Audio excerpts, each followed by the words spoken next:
Yellowstone National Park has been hit by almost 100 earthquakes in the past month, leading to fears the massive caldera could blow.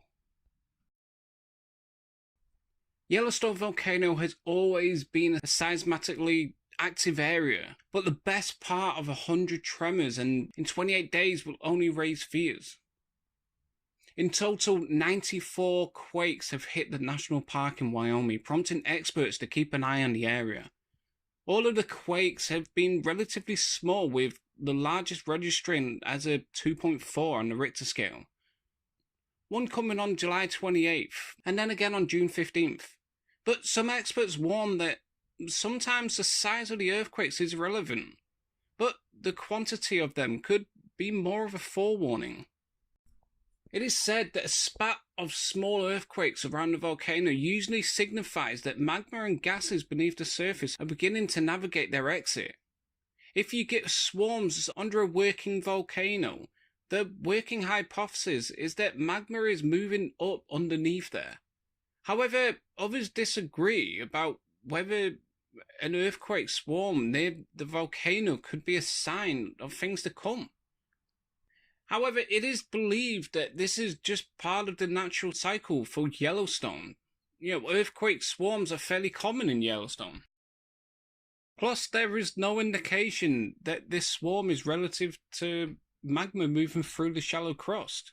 If Wyoming volcano were to erupt, an estimate 87,000 people would be killed immediately, and 2/3 of the USA would immediately be made uninhabitable. The large spew of ash into the atmosphere would block out sunlight and directly affect life beneath it, creating somewhat of a nuclear winter. A massive eruption could be a staggering 6,000 times as powerful as the one from Washington Mount St. Helens in 1980, which killed 57 people and deposited ash in 11 different states and 5 Canadian provinces. If the volcano explodes, a climate shift would ensure, as the volcano would spew massive amounts of sulfur dioxide into the atmosphere, which can form a sulfur aerosol that reflects and absorbs sunlight. Yellowstone's volcano's potential next eruption is being predicted with the help of NASA technology and USGS scientists. The Yellowstone caldera gets its chilling label as a supervolcano due to its ability to inflict devastation on a global level should another super eruption occur.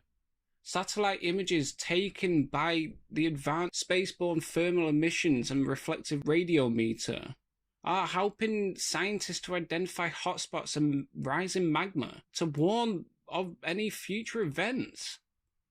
Since 2004, Yellowstone National Park officials have been studying thermal features around the park, hoping to identify if a supervolcano may erupt again.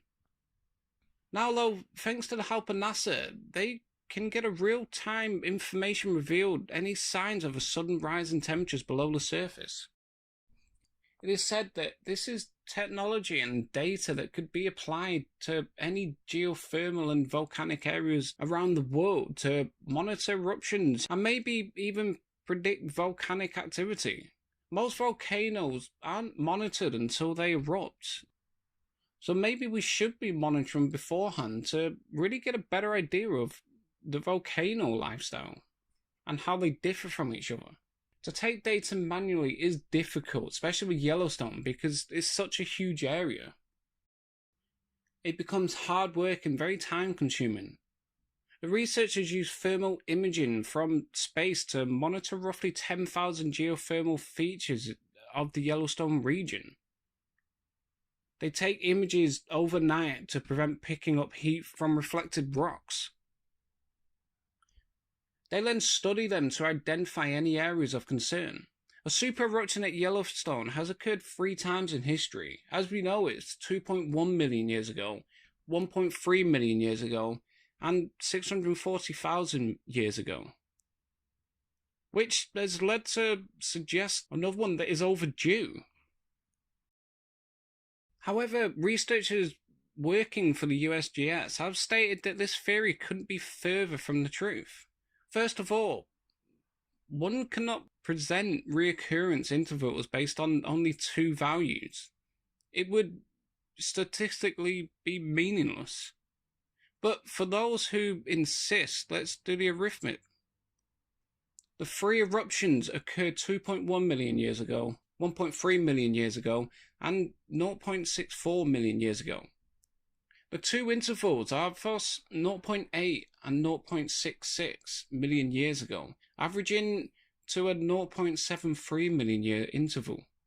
Again, the last eruption was 0.64 million years ago, implying that we are still about 90,000 years away from the time when we might consider calling Yellowstone overdue for another caldera-forming eruption. Nevertheless, we cannot discount the possibility of another such eruption occurring sometime in the future, given Yellowstone's volcanic history and continued presence of magma beneath the Yellowstone caldera. It was previously revealed how researchers at University of Utah were left stunned when they discovered and produced images of a reservoir of hot, partly molten rock 12 to 28 miles beneath the surface. The hot rock in the chamber is 4.4 times larger than the shallower, long-known tunnel previously mapped out according to the study.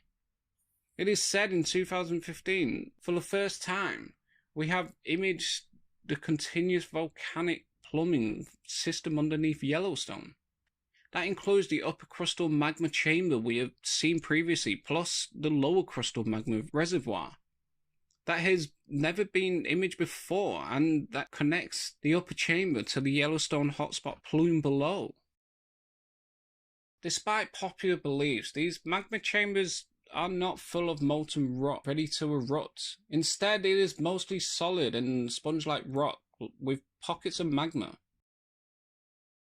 It is thought the discovery does not mean that Yellowstone is any closer to erupting.